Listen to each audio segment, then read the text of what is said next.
손혜원 의원 나오세요. 자, 이게 뭐예요, 이게? 제가 이거 하나 만들어 왔어요. 여러분들 보시기 좋게. 김종인 추 선생에 대해서 오늘 연구한 결과를 발표한다고 들었습니다. 맞습니까? 저는 이제 항상 제가 말씀을 드리는 건데, 저는 김종인 의원님하고 굉장히 오랫동안 알고 지냈어요. 20년도 넘게 알고 지냈고. 3대 멘토 중에 한 분이잖아요. 네. 저는 사실 여기 올 때까지도 물론 그랬고, 그분에 대한 그 믿음 같은 것들이 여러분들하고 많이 달라요. 그런데 정청래 의원 그 공천 탈락시키는 그 순간부터 제가 이분이 왜 이러실까라는 의문을 갖게 됐고, 지금도 이분이 하시는 행동에서 이분이 왜 이러실까라는 의문이 많이 있어요. 그런데 이분이 박근혜 대통령을 도울 때부터 하셨던 말씀이 있어요. 나는 대통령 될 사람을 도울 것이다.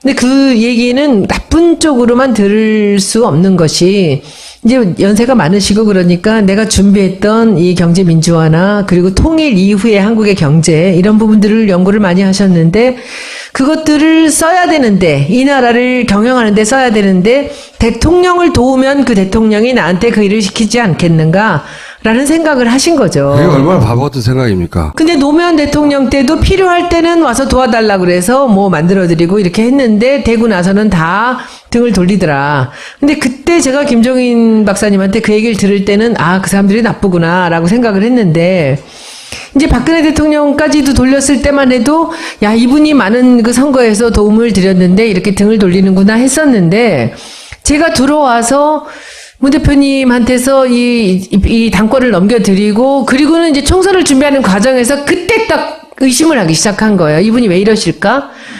라고 했었는데, 그 뒤에 이제 우리가 오늘 이제 계속 드리는 말씀은 뭐냐 하면은, 대통령이 될 사람을 도우면 문재인을 도와야죠. 그쵸? 그런데 왜 이분이 문재인은 계속 이제 공격하고, 그리고 다른 사람들, 문재인보다 반도 안 되는 지지율에 다른 사람들한테 자꾸 관심을 주실까? 그것도 계속 바뀌어요. 관심 있는 사람. 이거 바뀌는 게 오늘의 이제 얘기입니다. 다 돌아다녔어. 이게 지금, 주자들. 이게 6월 17일 날 단식 중단됐을 때, 이제 그때부터 시작입니다. 작년에 이재명 성남시장이 단식을 했던 적이 있죠. 그렇죠? 예산 문제 관련해서. 때문에. 예. 그래서 저희가 단식 중에 파파이스 가서 그 방송을 한 적도 있어요. 근데 그때 단식을 중단하면서 이재명 시장이 뭐라고 그랬냐면, 김종인 대표가 저를 살려주셨다. 왜냐면 이분이 나가셨어요. 그래서 이제 그만해라. 내가 너 얘기하는 거를 충분히 우리가 들어줄게. 당시 비대위원장이었던 김종인 대표가 광화문에 가가지고 이제 그만하라고 했죠. 그랬더니 이제 이런 멘트를 친 거예요. 나를 살려주셨다. 네. 예. 그 다음에 8월 15일 날 이 사이에 몇 번 만나셨겠죠. 예. 그 덕혜공주를 같이 관람을 합니다. 덕혜공주 영화를 같이 관람했을 테고. 거기서 다시 멘트가 나와요. 이재명 시장은 시기적절하게 리스크 테이킹을 잘한다. 예. 그리고 나서 12월 6일 날 탈당. 이때가 이제 이재명 시장이 지지율이 가파르게 올라갈 때예요. 예. 그러니까 탈당을 권유했다라는 이제 기사가 나오고, 사실이 아니다 이런 얘기들이 나오면서 앞으로 더 약진할 가능성이 있다. 개별 대선 후보로 나와도 충분히 승산이 있다. 이때 막 이재명 시장이 탈당할지도 모른다는 소문이 기자들 사이에서 막 돌았어요. 개별 대선 후보로 나와도 승산이 있다는 말은 탈당이죠. 예, 무소속이나. 근데 여기서 여러분들이 진짜 여기서 조심해서 보셔야 될 거는, 김종인 대표의 지금 포텐셜 파워가 남아있는 게 뭐냐 하면은, 밖에서 다른 당들을 다 모을 수 있다는 거죠. 바른정당의 국민의당을 모을 수 있다는 거죠. 근데 모으려는데 단 하나가 부족한 거예요. 대선 후보가 없는 거야. 지지율이 제대로 된 20% 넘어야지 뭘 한번 해보겠는데, 빅텐트라고 말하는 것들이 있지만 이거는 빅텐트하고도 조금 다른 게, 문재인만 빼고 다 모이겠다는 거예요. 자기가 판을 깔아서 자기가 만들겠다는 그렇죠. 거죠. 근데 한마디로. 그 판을 사실은 이분이 가면 바른정당하고 국민의당은 모을 수가 있는 거죠. 그러면 우리 당에서도 한 20명은 따라 나간다는 거죠. 자기 생각에는. 예. 20명, 30명 하면은 여기서 우리 당만큼의 사람이 되는 거예요. 그 소위 이제 비문, 민주당이 아까 잠깐 얘기했던 민주당의 비문, 바른정당, 국민의당을 그쵸. 본인이 대선 후보 하나, 유력한 대선 후보 하나 나가서 만들 수 있을 것이다, 판을. 이런 생각을 계속 하는 것 같아요. 그렇죠. 예. 그러니까 여기서 그 이 개별 대선 후보라는 거는 이재명 너 여차하면 이대로 계속 지지율 오르면 잘해봐. 그리고 탈당하면 내가 나가서 너 대통령 후보 만들어줄게라고 할 수 있는 거죠. 그럴 때 이제 이재명 시장이 화답을 했어요. 그렇지. 나는 탈당 안 한다. 지면 승복할 거다. 똑같 돼버렸어, 여기서. 근데 이제 그게 중요한 게 12월 6일 있고 12월 21일 있잖아요. 네. 그 사이에 무슨 일이 벌어졌을까요? 지지율이 떨어지기 시작했어요. 그러면은 이 그리고 양반은 탄핵도 있었네요. 탄핵 인용 이후에 이재명 지지율이 이제 떨어지기 시작했죠. 떨어졌어요. 상승세가 꺾이기 시작. 꺾이니까. 이때만 하더라도 그래도 여전히 2등이었어요. 예. 예. 그런데 또 꺾이니까 이제 이분이 보는 건 뭐냐면 지지율이 계속 올라가야지 꺾이면 그거는 소용이 없는 거지. 그러고 이제 그 다음엔 조용해지면서 다음 거 보십시오. 그리고 이제 여기서 1월 3일 날 이 반기문 안정감 주는 지도자로 이제 거론을 해요. 근데 사실은 제 느낌에는 김종인 박사는 반기문을 썩 좋아하지 않아요. 하지만 갈아탈 수 그렇지만 있는 갈아탈 수 있는 여지를 남겨놓고 있어야 되는 거죠. 왜냐하면 지지율이 오르고 있기 때문에. 그런데 이제 왔어요. 1월 13일 날. 만날 용의가 있다. 그리고 만나고서 만났다 안 만났다 막 이랬죠. 근데 이 양반이 이렇게 비밀리 회동을 하고는 안 만났다고 하는 거를 몇 번 했어요. 믿을 만한 사람이 못 되는군요. 아니 그러니까 아직은 숨겨놓고 싶은 거죠. 왜냐하면 이 지지율이 어디까지 올라갈지를 봐야 되기 때문에. 그죠? 그랬었는데 그 다음에 1월 30일 날 여기서는 이제 지지율이 떨어졌어요. 자신이 주인공이라는 생각을 버리지 않으면 도와줄 수가 없다. 요건 신문에 나온 멘트들이에요. 이러고 나서 바로 2월 1일 날 그냥 그 지지율 때문에 이분도. 예. 세 번째 후보. 이제 또 안희정이 나오는군요. 여기서 지금 이제 1월 31일 날 박기분이 탈당하기 전날 바로 이런 기사가 나와요. 시간이 이제 딱 이어지네요. 네, 네. 12월 달에 눈여겨다 버리고. 사랑은 움직이는 거거든. 이제 안희정한테 눈독을 들이기 시작했어요. 그렇죠. 여기 네. 안희정을 만나 탈당 권유. 이 탈당 얘기는 똑같아요. 아까 이재명하고 똑같은 케이스예요. 여기는 실제 이런 얘기가 오갔는지 아닌지는 몰라요. 기사가 나와요. 김종인 안희정 만나 탈당 권유. 그날 바로 탈당 권유 말도 안 되는 소리. 그리고 이일 날 탈당 얘기가 있지도 않았는데 왜 나왔는지 모르겠다. 이분들이 근데 여기서 보면 그 이재명 시장보다 안 지사가 훨씬 더 적극적으로 화답을 하는 거예요. 그리고 화답을 하는데 여기서 하고 나서 그다음에 그 대연정 발언이 나오는데 내가 이 전에 거 하나 하라는데 우리 계속 이걸 말을 안 듣는데 보좌관이 말을 안 들었다는 혼잣말을 한 거예요. 보세요. 이 대연정 발언이 이게 안 지사가 전에부터 옛날 노무현 대통령도 그랬고 대연정 얘기를 했었지만 저기서 2월 2일 날 이 사람이 대연정을 얘기를 왜 했을까요? 김종인 박사를 만나고 용기를 얻었겠죠. 지금쯤 내가 이 얘기를 꺼내도 이제는 뒤에서 받쳐줄 사람이 있다라는 생각이 들었겠죠. 그리고 2월 7일 날 바로 화답이 나와요. 안희정의 대연정 가장 합리적인 이야기. 괄호치고 그러니까 둘이 내가 한 서로 얘기? 야 각자 언론을 갖고 이렇게 얘기를 하자. 오늘 여기 제가 드리는 말씀은 전부 제 상상력입니다. 근데 저는 여기서 이때까지는 대부분 동의하는데 여기서 그 안희정 도지사가 그 김종인 이야기를 듣고 대연정을 얘기했다. 요거는 저는 아니라고 봐요. 이 아니에요. 양반은 원래 하던 얘기예요. 이건. 하던 얘기인데 네, 근데 그걸 이거를- 입 밖에 쉽게 못 냈죠. 냈어요. 근데 옛날에. 주목을 받지 못했는데 저는 요거는 픽업한 거라고 봐요. 안희정이 이런 얘기를 하자 김종인이 이걸 픽업해서 그러니까 저쪽에는 예. 처음 둘이 만날 때는 이미 대연정 얘기를 주고받았는데 그거 말 된다. 너 그거 밀어봐. 예. 이랬을 수가 있다는 얘기죠. 그렇죠. 이 얘기는 그냥 했을 수 있어요. 그 자신감이 없이는 여기서 지금 안 지사가 쉽게 이 얘기를 꺼낼 수 없습니다. 안희정이 김종인 때문에 힘을 받아서 이렇게 했다고까지는 저는 해석을 하진 않는데 요거를 픽업했다고는 생각해요. 확실하게. 여기서 보시면 2월 8일 날 해보세요. 여기서 전권을 주겠다는 얘기가 나와요. 바로 뒷날. 김종인에게 그 집권 후 경제정책 전권을 나는 줄 수 있다라는 것을 던지는데 이것이 그냥 던진 게 아니라 서로 미리 얘기가 있었다는 얘기죠. 대연정 얘기가 나오기 전에. 그리고는 2월 9일 날 아니다. 둘이서 하루 뒤에 하루씩 차이를 두고 아니라고 얘기를 해요. 요거는 좀 소설인 것 같긴 한데 아니야. 어쨌든 아니야. 그러니까 왜냐하면 이거는 시기를 본 거예요. 근데 안희정 지사는 빨리 얘기를 하고 싶었을 거예요. 그런데 이분이 왜 그 얘기를 빨리 못하게 했을까? 지지율을 봐야 되니까. 지지율을 봐야 되는 거예요. 그때 지지율이 승승장구 오르고 있는 거예요, 여기서. 계속. 그러니까 지지율이 좀 나오고 난 다음에 이분이 보세요. 안희정한테서는 노무현 대통령 촉이고 문재인한테서 말기 모습. 또 디스를 하는 거야. 2월 14일 날. 그리고 안희정 지지율 상당히 더 많이 올라갈 가능성도 있다고 보인다. 그거는 당연히 이때부터 차곡차곡 올라가고 있으니까. 그리고는 이분이 독일을 가면서 갔다 와서 뭐 한다 그랬죠? 위넨 구상을 밝히. 민행 구상 거기 뭐 나오지? 자기가 순교한다 그러잖아요. 네, 민원 구상. 그 순교라는 건 저는 이렇게 뜻이 들려요.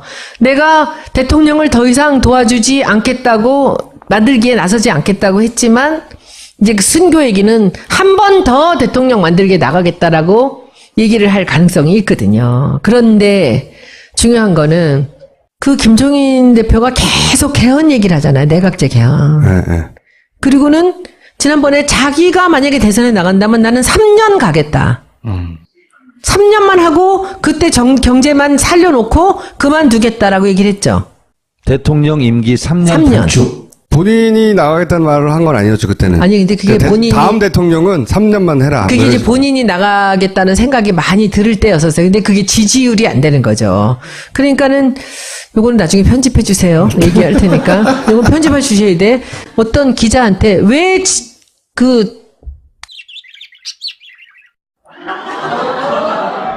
요거는 살려야 되겠다고. 그래서 그 얘기를 했다는 거예요. 그게 언제냐면 총선 끝나고 얼마 안 있어서요. 농담을 했겠죠, 그때는. 아니야? 그랬는데 지금도 이 자기가 대중성이 없다라는 걸 알고 계세요. 그러나 이제 답답한 거죠. 대통령 만들어서 그 사람한테 경제 정책을 해준다라는 것 자체가. 그러니까 내가 나가서 그냥 하면 어떨까라고 생각을 하는데 그게 쉽지 않은 일이라는 걸 알면서 저는 지금 이제 민행 구상에서 나올 다음번 제가 생각했던 것이 이것은 제 상상입니다. 저는 안희정을 내가 돕겠다라고 공표를 하면서 내각제 개헌 투표, 국민투표와 대통령 선거를 같은 날 하자. 그리고 이것을 3년만 하겠다. 나는 대통령 나가면. 그건 언제 할 거냐? 만약에 탄핵이 기각이 되면 할 거라고 봐요. 그렇지. 기각이 되면. 저는 기각이 돼도 인용이 돼도 할 것 같아요. 인용이 되면 그게 안 먹힐 텐데. 아니죠. 우리 당에 경선을 앞두고 할 거라고 봐요. 저는 탄핵의 결과가 나오면 이게 나올 거라고 생각했는데 여기서 우리 김 박사님을 피곤하게 만드는 일이 벌어진 거지. 뭐? 선의. 선의. 응? 안희정의 선의 발언. 선한 의지 때문에 지지율이 떨어질까봐 지금 너무 걱정하시는 거예요. 떨어지면 안 되거든요. 계속 올라가야 되거든. 그러면 안희정도 또 버리는 거예요? 아니죠. 이제 버릴 카드가 별로 없어. 근데 이제 이게 남은 지금 카드가. 그런데 이제 그 카드가 저는 이게 궁금한 게 제가 오늘 총수님한테 이걸 여쭤보고 싶은 게 만약에 어저께 물어봤잖아. 아니, 내가 어저께 물어봤잖아. 어제 물어봤는데 제가 속 시원한 대답을 못 받았어요. 만약에 탄핵의 결과가 나온 다음에 네. 지금 지금 안희정과 두 분이 우리 둘이 연대를 한다. 대연정으로 간다. 그렇게 해서 나왔을 때, 이제 국민투표 대통령 선거랑 함께 그 3년 임기로 하고 내각제를 한다. 그걸 들고 나왔을 때 반응이 어떨까요? 누구의 반응이요? 국민 전체의 반응이. 그 경선에서 안희정 도지사가 지죠. 그러면 폭망하죠, 그렇게 됐 김종인 대표가 본인이 전통적인 야권 지지자들한테 얼마나 미움을 받는지를 계산해서 빼고 있어요. 근데 만약에 경선이 아니고 예. 그러면 이제 그 김종인 대표의 구상대로 되려면 안희정 도지사가 탈당을 해야 되거든요. 그렇죠. 그러니까 김종인의 착각은 첫째, 자기가 얼마나 미움을 받는지 모른다는 거고요. 알아요. 그런데 여기서 하나가 보수 쪽에서는 아직도 나한테 40~50%는 내가 대통령에 나갔을 때 찍진 않겠지만은 내가 대통령을 돕는다 했을 때 걔한테 힘이 실린다라는 것도 알고 계세요. 그리고 두 번째는 본인이 그리는 그림 구상을 완성시키려면 자기가 그 후보를 데리고 나갈 수가 있어야 돼요. 지금 민주당에 남아있는 3대 후보들은 안 나가요. 거기 또 자기 생각대로 안 되는 거죠. 못 나가죠. 네. 안 나가기도 안 하고. 나가고 못 나가고 그러니까 김종인 대표의 구상은 자기대로 되지 않을 거라고 좀 봐요. 근데 혹시나 네. 나갔을 때는 내가 대통령이 될 수도 있다라는 확신이 있으면 나갈 수도 있지 않나? 안 나가. 절대 안 나간다. 안 나간다고. 몇 번을 얘기해, 내가. 네, 지금 경제학자나 이런 사람들 얘기로는 전부 다 아주 정말 이 실력 있는 사람들이 하는 얘기가 김종인 안희정 카드 말 된다는 거예요. 아니 그 사람들 생각이 안희정한테 안 물어봤잖아. 안희정은 안 나가요. 절대. 김종인 전 대표의 관점에서 푸른 거잖아. 각 후보를 어떻게 상대했는가. 저기 지지율만 집어넣으면 훨씬 재밌어요. 그 지지율이 딱 떨어지는 순간에 빠져요. 자, 여기까지 하겠습니다. 감사합니다. 손혜원 의원 나오세요. 자, 이게 뭐예요, 이게? 제가 이거 하나 만들어 왔어요. 여러분들 보시기 좋게.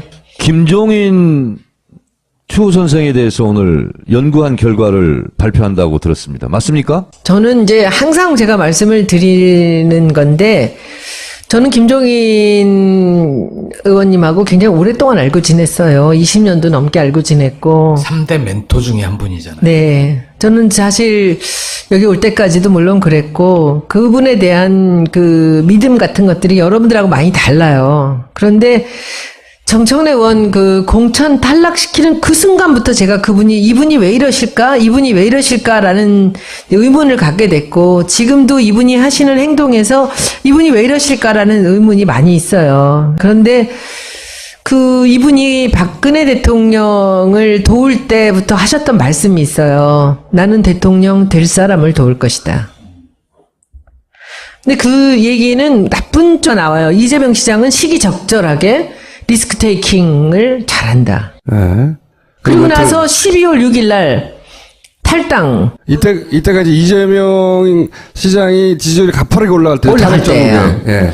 그러니까 탈당을 권유했다라는 이제 기사가 나오고 사실이 아니다 이런 얘기들이 나오면서 앞으로 더 약진할 가능성이 있다. 개별 대선 후보로 나와도 충분히 승산이 있다. 이때 막 이재명 시장이 탈당할지도 모른다는 소문이 기자들 사이에서 막 돌았어요. 개별 대선 후보로 나와도 승산이 있다는 말은 탈당이죠. 예, 무소속이나. 근데 여기서 여러분들이 진짜 여기서 조심해서 보셔야 될 거는 김종인 대표의 지금 포텐셜 파워가 남아있는 게 뭐냐면은 밖에서 다른 당들을 다 모을 수 있다는 거죠. 바른정당의 국민의당을 모을 수 있다는 거죠. 근데 모으려는데 단 하나가 부족한 거예요. 대선 후보가 없는 거야. 지지율이 제대로 된 20% 넘어야지 뭘 한번 해보겠는데, 빅텐트라고 말하는 것들이 있지만 이거는 빅텐트하고도 조금 다른 게 문재인만 빼고 다 모이겠다는 거예요. 자기가 판을 깔아서 자기가 만들겠다는 거죠. 그런데 그 판을 사실은 이분이 가면 바른정당하고 국민의당은 모을 수가 있는 거죠. 그러면 우리 당에서도 한 20명은 따라 나간다는 거죠. 자기 생각에는. 예. 20명, 30명 하면은 여기서 우리 당만큼의 사람이 되는 거예요. 소위 이제 비문, 민주당이 아까 잠깐 얘기했던 민주당의 비문, 바른정당, 국민의당. 그쵸. 본인이 대선 후보 하나, 유력한 대선 후보 하나 나가서 만들 수 있을 것이다, 판을. 이런 생각을 계속 하는 것 같아요. 그렇죠. 예. 그러니까 여기서 이 개별 대선 후보라는 거는 이재명 너 여차하면 이대로 계속 지지율 오르면 잘해봐. 그리고 탈당하면 내가 나가서 너 대통령 후보 만들어줄게 라고 할 수 있는 거죠. 그럴 때 이제 이재명 시장이 화답을 했어요. 그렇지. 나는 탈당 안 한다. 지면 승복할 거다. 똑같 돼버렸어요, 여기서. 근데 이제 그게 중요한 게 12월 6일 있고 12월 21일 있잖아요. 네. 그 사이에 무슨 일이 벌어졌을까요? 지지율이 떨어지기 그쵸? 그런데 왜 이분이 문재인은 계속 이제 공격하고 그리고 다른 사람들 문재인보다 반도 안 되는 지지율에 다른 사람들한테 자꾸 관심을 주실까? 그것도 계속 바뀌어요. 관심 있는 사람. 이거 바뀌는 게 오늘의 이제 얘기입니다. 다 돌아다녔어. 이게 지금 주자들. 이게 6월 17일 날 단식 중단됐을 때 이제 그때부터 시작입니다. 작년에 이재명 성남시장이 단식을 했던 적이 있죠. 그렇죠? 예산 문제 관련해서. 때문에. 예. 그래서 저희가 단식 중에 파파이스 가서 그 방송을 한 적도 있어요. 근데 그때 단식을 중단하면서 이재명 시장이 뭐라고 그랬냐면 김종인 대표가 저를 살려주셨다. 왜냐면 이분이 나가셨어요. 그래서 야 이제 그만해라. 내가 너 얘기하는 거를 충분히 우리가 들어줄게. 당시 비대위원장이었던 김종인 대표가 광화문에 가가지고 이제 그만하라고 했죠. 그랬더니 이제 이런 멘트를 친 거예요. 나를 살려주셨다. 네. 예. 그 다음에 8월 15일 날 이 사이에 몇 번 만나셨겠죠. 예. 그 덕혜공주를 같이 관람을 합니다. 덕혜공주 영화를 같이 관람했을 테고. 거기서 다시 멘트각으로만 들을 수 없는 것이 이제 연세가 많으시고 그러니까 내가 준비했던 이 경제 민주화나 그리고 통일 이후의 한국의 경제 이런 부분들을 연구를 많이 하셨는데 그것들을 써야 되는데 이 나라를 경영하는 데 써야 되는데 대통령을 도우면 그 대통령이 나한테 그 일을 시키지 않겠는가 라는 생각을 하신 거죠. 그게 얼마나 바보 같은 생각입니까? 근데 노무현 대통령 때도 필요할 때는 와서 도와달라 그래서 뭐 만들어드리고 이렇게 했는데 되고 나서는 다 등을 돌리더라. 근데 그때 제가 김종인 박사님한테 그 얘기를 들을 때는 아, 그 사람들이 나쁘구나 라고 생각을 했는데 이제 박근혜 대통령까지도 돌렸을 때만 해도 야, 이분이 많은 그 선거에서 도움을 드렸는데 이렇게 등을 돌리는구나 했었는데 제가 들어와서 문 대표님한테서 이 당권을 넘겨드리고, 그리고는 이제 총선을 준비하는 과정에서 그때 딱 의심을 하기 시작한 거예요. 이분이 왜 이러실까? 라고 했었는데, 그 뒤에, 이제 우리가 오늘 이제 계속 드리는 말씀은 뭐냐 하면은, 대통령이 될 사람을 도우면 문재인을 도와야죠.